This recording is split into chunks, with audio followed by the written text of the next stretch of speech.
Excel tables, not just any range of data, are a structured object that supercharges sorting, filtering, formatting, and formulas. Converting raw data to a table should be one of the first things you do whenever you start a new dataset. Creating a table. Click any cell in your data. Press Ctrl+2 or Insert Table. Confirm the range and tick. My table has headers. Click OK. Your data is now a table with banded rows, filter arrows, and a name. You can rename it under Table Design.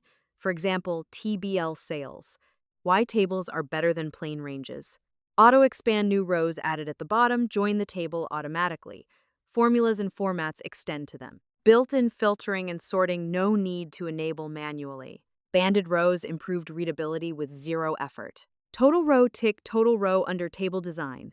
Click any total cell for a drop-down of sum, average, count, etc. Used as a pivot table source.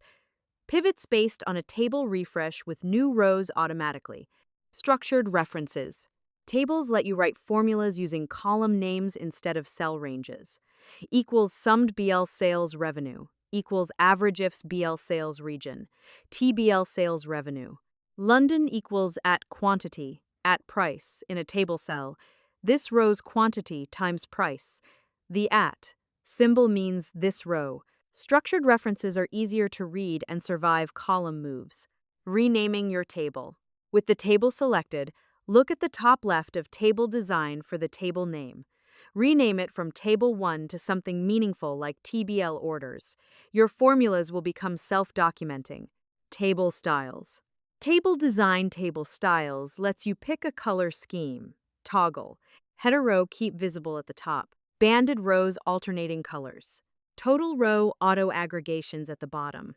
First, last column emphasis on edge columns.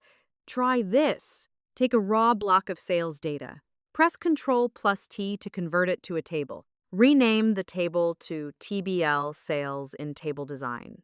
Add a calculated column total equals at quantity, at price. Tick total row and turn on sum under total. Type a new sale below the last row, watch the total row and the calculated column extend automatically.